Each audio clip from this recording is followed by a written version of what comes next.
হাজার হাজার কোটি টাকা নতুন করে হাসিনার সাথে মিটিং করেছে, ইলেকশনের আগে বড় বড় ফিগারকে এখানে অ্যাসাসিনেশন করা হবে, গুপ্ত হত্যা করা হবে। পুরো এখানে ভারতীয় আধিপত্যবাদ এখানে সব থেকে বেশি অ্যাক্টিভ আছে। এখানে আওয়ামী লীগের হাজার হাজার কোটি টাকা, তার সচিবরা, তার পুলিশরা, তার পান্ডারা সব রয়ে গেছে। আর্মির মধ্যে একটা বড় অংশ রয়ে গেছে, কোনো সংস্কার করা হয় নাই। তারা বারবার স্যাবোটেজ করবার চেষ্টা করছে, এই রাষ্ট্রকে, এই সরকারকে ফেল করানোর চেষ্টা করছে। তো আপনি মুক্তিযুদ্ধের পরে যে ৩-৪ বছর এই রকম রাহাজানি হয়েছে, সেটাকে যদি অটকুন দিতে পারেন যে নতুন রাষ্ট্র গঠনের আগে এই ঝামেলাটা হয়, তাহলে এই যে নতুন বাংলাদেশের স্বপ্নের মধ্যে এইগুলোকে আপনি বড় করে মপ করে ফ্রেমিং করেন, আপনি এই জবান যে আপনার না, এই জবান যে দিল্লির জবান, ভারতীয় আধিপত্যবাদের জবান, সেইটা বুঝতে আমাদের পিএইচডি করা লাগে না। সুতরাং জুলাই সনদের সাথে নির্বাচনের ক্ষেত্রে শুধু আমাদের 2 মিনিট কথা। নির্বাচন হতে হবে। আমি একটু ভদ্রতার সাথে এবং শ্রদ্ধার সাথে বিনয় আমি জানাচ্ছি যে ভাইরা যেটা বলেছেন সকল দল মিলে আগামী 20 বছর নির্বাচন না হোক, না, এটা আমরা চাই না। আমরা নির্বাচন চাই। মানুষ গত 16 বছরে ভোট দিতে পারে নাই। মানুষ আনন্দ নিয়া শীতের সকালে বাচ্চা কাচ্চাকে কুয়াশার মধ্যে লাইন দিয়ে দাঁড়াই থাকবে, ভোট দিবে। আমরা সেই বাংলাদেশ দেখতে চাই। আমরা নির্বাচন চাই, নির্বাচন হতেই হবে। এই নির্বাচনকে বানচাল করবার জন্য দিল্লি থেকে শুরু করে আওয়ামী লীগ হাজার হাজার কোটি টাকা নতুন করে এখানে বিনিয়োগ করছে। নির্বাচন লাগবে। তবে আমাদের প্রশ্ন হলো, সেই নির্বাচনের ম্যান্ডেট হবে কি? এখানেই আমাদের কথা। কোনো ধরনের আপোষ ছাড়াই নতুন নির্বাচন হইতে হবে জুলাই সনদের ভিত্তিতে। এইটাই আমাদের কথা। জুলাই সনদের ভিত্তিতেই নির্বাচন হতে হবে এবং জুলাই সনদের বৈধতা নির্বাচনের আগেই দিয়ে সেইটার ভিত্তিতে নতুন নির্বাচন হবে, যেই নির্বাচনের ম্যান্ডেট থাকবে নতুন সংসদে নতুন বাংলাদেশের জন্য আমাদের রাজনৈতিক দলগুলো মিলে নতুন সংসদের নতুন সংবিধান উপহার দিবে। যেই সংবিধান 72-এর বাকশালী সংবিধান, ফ্যাসিবাদী সংবিধান, যেই সংবিধানের কোনো ম্যান্ডেট ছিল না বাংলাদেশ রাষ্ট্রের সংবিধান করবার, কারণ তারা পাকিস্তান রাষ্ট্রের মধ্যে শপথ নিয়ে পাকিস্তান রাষ্ট্রের জন্য সংবিধান প্রণয়নের কথা বলেছিলেন, কিন্তু বাংলাদেশ রাষ্ট্রের কোনো ম্যান্ডেট তাদের কাছে ছিল না। তারপরে তারা সংবিধান রচনা করেছেন, এরপরেও তারা একটা সেই সংবিধানকে লেজিটিমেট করবার জন্য একটা গণভোট দেন নাই। এরপরে যারা 73-এর একটা ভোট চোরের নির্বাচন দিয়েছে, সেই 73-এর নির্বাচনের ভোটের ইশতেহারের মধ্যেও তারা এই সংবিধানকে তারা লেজিটিমেসি দেন নাই, ইশতেহারে রাখেন নাই। সেই সংবিধানকে যুগের পরে যুগ আমরা বয়ে বেড়াবো, সেই দায়বদ্ধতা তো আমাদের নাই। এবং সেই সংবিধান কেমন ফ্যাসিস্ট সংবিধান করা হয়েছে, যেইটার সাংবিধানিক ভিত্তি দিয়েই আপনি একটা কথা বলতে পারবেন। এই যে সবাই বলে আইনের কথা, বলেন তো পারলে একটা কথা, হাসিনা কোনটা বেআইনি কাজ করছে? না, হাসিনা একটাও বেআইনি কাজ করে নাই। সে সমস্ত হত্যা, গুম, খুন এই সংবিধানের আইনের ভিত্তিতেই করছে। সে এই সংবিধানকে ডাস্টবিন বানিয়ে তত্ত্বাবধায়ক সরকার বাতিল করেছে, যা ইচ্ছে করে তাই করেছে। এবার তো সে তো বেআইনি কিছু করে নাই, কথা তো সত্য। আমার বিএনপির ভাইদের প্রতি শুধু একটা আফসোস লাগে, কারো কারো দেখি 72-এর সংবিধানের প্রতি তাদের কি গভীর প্রেম। যেই সংবিধানের মধ্য দিয়ে বাকশাল এসেছে, যেই সংবিধান গণতন্ত্র হত্যা করেছে। আজকে বিএনপির ভাইদেরকে একটা কথা বলি, আপনারা হয়তো অনেকে জানেনও না। পৃথিবীতে দ্বিতীয় ইতিহাস আছে কিনা মান্না ভাই জানলে বলবেন, আমি ভাইয়ের কাছ থেকে শুনতে চাইব। জিয়াউর রহমান তো একজন সামরিক শাসক ছিলেন। একজন সামরিক শাসক সামরিক ফরমান জারি করে দেশে গণতন্ত্র ফিরেইছে, পৃথিবীতে এই নজির নাই যেটা জিয়াউর রহমান করছেন। আপনারা কি জানেন?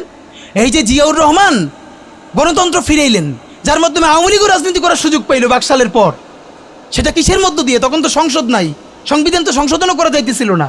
কিসের মধ্য দিয়ে? জিয়াউর রহমানের সামরিক ফরমানের মধ্য দিয়ে। পৃথিবীর একমাত্র একজন সামরিক শাসক যিনি ফিল করলেন না, সামরিক পন্থা দিয়ে করা যাবে না, গণতন্ত্রে ফিরতে হবে। এবং দেখেন হাসিনারে এবং আওয়ামী লীগের চরিত্রটাই হলো এইরকম, এর যে একটু ভালোবাসে তার সে হত্যা করে। শহীদ প্রেসিডেন্ট জিয়াউর রহমান শেখ হাসিনাকে দেশে আসার অনুমতি দিছিলেন, সুযোগ দিছিলেন এবং বলছে থাক সবাই রাজনীতি করুক। আসার 1 মাসের মধ্যে জিয়াউর রহমান শহীদ হয়ে গেছে, 13 দিনের মধ্যে। এবার দেখেন এই যে আমরা এখন যারা সবাই করতেছি, সুতরাং এটা একটা বিষ। এই বিষের সাথে আমরা কীভাবে লড়াই করব? জাতীয় ঐক্যমত্য তৈরি করতে হবে। সুতরাং পলিটিক্যাল পার্টি এবং সবার প্রতি একটা কথা, প্লিজ আপনারা বিএনপিকে শতভাগ কর্নার করে দিয়েন না। বিএনপি এই আধিপত্যবাদ বিরোধী লড়াইয়ের জন্য আমাদের একটা বড় শক্তি। এই শক্তিকে এত বেশি কর্নার করা যাবে না যাতে তারা গিয়ে আওয়ামী লীগের হাত ধরে ফেলে। তারা যদি আওয়ামী লীগের হাত ধরে ফেলে তাহলে লড়াইটা তো আমাদের জন্য আরও কঠিন হয়ে যাবে। বরং বিএনপির প্রতি আমাদের চ্যালেঞ্জ হলো, যেই বিএনপি বাকশালী সংবিধানের প্রতি প্রেম দেখাবে, তারে শহীদ জিয়ার ছবিটা সামনে আইনে বলতে হবে যে এই বাকশালী সংবিধান তো জিয়াউর রহমানই ছুঁড়ে মারছিল। বেগম জিয়া বলেছেন এই সংবিধানকে ছুঁড়ে ফেলা হবে। ওমা এখন বেগম জিয়ার চেয়েও নতুন বিএনপি আসছে, বেশি প্রেমের বিএনপি। যেই শহীদ প্রেসিডেন্ট জিয়াউর রহমান ইসলামোফোবিক জায়গা থেকে বাংলাদেশের মুসলমান, বাঙালি মুসলমান সব আইডিয়াকে ধারণ করে বাংলাদেশের জাতীয়তাবাদ তৈরি করলেন। এখন একটা নতুন বিএনপি গজাচ্ছে, কেউ চেষ্টা করতেছে পুরো বিএনপিটাকে একটা ইসলামোফোবিক বিএনপি করা। এ কি ভাই, ইসলামোফোবিক বিএনপি সে কোথায় যাবে? সে কি দিল্লি যাইতে চায়? আমরা আমাদের প্রথম চ্যালেঞ্জ হলো স্বাধীনতা সার্বভৌমত্ব রক্ষার স্বার্থে এই বিএনপিকে শহীদ জিয়ার কাছেই রাখতে হবে, এই বিএনপিকে বেগম জিয়ার কাছেই রাখতে হবে। নাম্বার 2, আমাদের সামনের নির্বাচনে ম্যান্ডেট কি হবে এইটা সুস্পষ্ট। জুলাই সনদের ভিত্তিতে যদি নির্বাচন না হয়, এই নির্বাচন আপনারা চাইলে করেন, আমরা কেউ ভোট দিতে যাব না। নাম্বার 3, সেই নির্বাচনের পরে সংসদের ম্যান্ডেট কি হবে?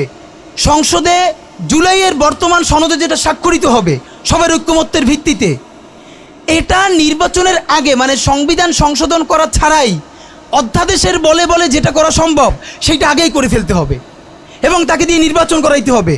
এবং আমাদের বিএনপির বন্ধুরা বলছেন 2 বছর সময় নিয়ে তারা সংসদে এইগুলো পাশ করাবেন। 2 বছর চলবে না, সর্বোচ্চ সময় 6 মাস। সংসদের প্রথম 6 মাসের মধ্যে জুলাই সনদের সমস্ত কথাগুলো সংবিধান ইনকর্পোরেট করতে হবে।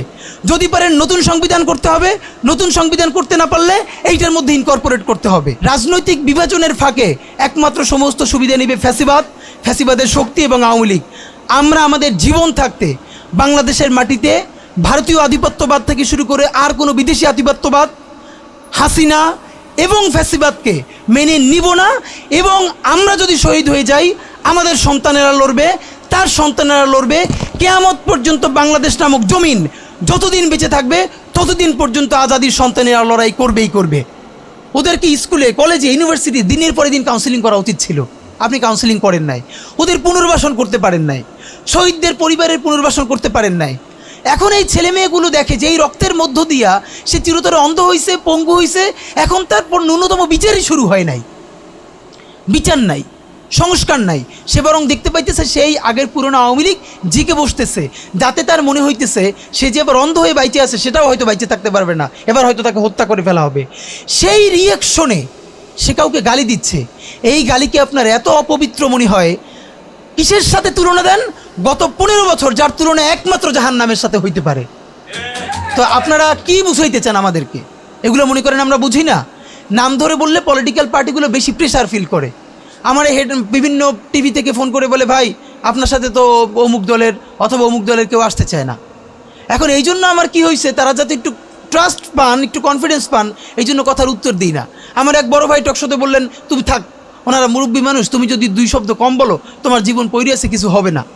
তাই ওনাদেরকে 2 শব্দ কম বলতে বলতে ওনারা এমনই হয়েছে, ওনারা মাইনেই নিতে পারে না যে এই বাচ্চারা না থাকলে ওনারা যে এখনো জেলে থাকতো অথবা বাড়ি বাড়ি পালাইতো, এইটা ওনাদের ভুলেই গেছে 1 বছরে।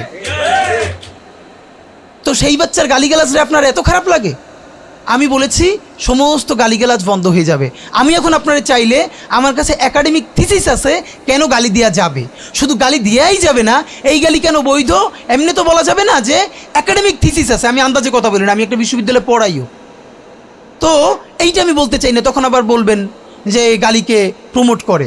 কিন্তু হ্যাঁ, আপনার চোখের সামনে শহীদ রিয়াগোপ এর বুলেটটা ভিতর থেকে ঢুকে এরপরে পিছনের ওয়ালে গিয়ে লিখেছে, সেই ওয়াল 2 ইঞ্চি ছিদ্র হয়ে গেছে। এই রাষ্ট্রের এমন কোনো লিথাল ওয়েপন আর্মির কাছে, পুলিশের কাছে, বিজেপির কাছে ছিল না যেইটা সাধারণ নাগরিকের উপরে এই হাসিনা ব্যবহার করে নাই।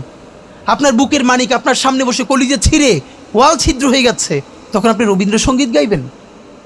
আপনি কি করবেন তখন? এখন মুশকিল হলো, এই গালি নিয়ে যারা কথা বলে তার কোনো সন্তান শহীদ হয় নাই, তার বাবা মাও শহীদ হয় নাই, কেউ অন্ধ হয় নাই, পঙ্গু হয়ে নাই, তাই গালি এত বিষ লাগে, আর আওয়ামী লীগ তার মধুর মতো লাগে। তো এখন আমি সর্বশেষ যে কথাটা বলতে চাই, আপনারা একটা মিডিয়ার ভাইয়েরা কাইন্ডলি চেষ্টা করে দেখেন, এই যে গৃহযুদ্ধটা হওয়ার কথা ছিল, হইল না, তো অশান্তি তো কিছু থাকবেই, আমরা তো রাষ্ট্র গঠন করব। এরপরও তো তুলনামূলক অনেক কম হচ্ছে। কেউ একটা মিডিয়া কেন বলতেছে না 1971-এর মহান মুক্তিযুদ্ধের পর 72 থেকে 75 বাংলাদেশে যেই পরিমাণ মব সন্ত্রাস হয়েছে, যেই পরিমাণ কেওয়াস হয়েছে, ইতিহাসে তা আর হয় নাই। তার সাথে জড়িত ছিল কারা? এই যে মুজিব বাহিনীর গুন্ডারা। আমার বাবা আমার মা বলেছে মুক্তিযুদ্ধের পরে যে অস্ত্রগুলো জমা দেওয়া হয় নাই, সেই জমা না দেওয়া অস্ত্র থেকে প্রত্যেকটা বাড়িতে বাড়িতে ছিনতাই রাহাজানি। আমার মায়ের আজকে এই কথাটা বলি, আমার মা বলতেছেন আমার নানা একজন সম্ভ্রান্ত আলেম, তিনি যেখানে থাকতেন মুক্তিবাহিনী এবং পাকিস্তান বাহিনী কেউই তাকে কখনো আক্রমণ করেন নাই তার সম্মানে। আমার মা খালারা বাসায় ছিলেন, তাকে পুরো এলাকাবাসী দেখিয়ে রেখেছে।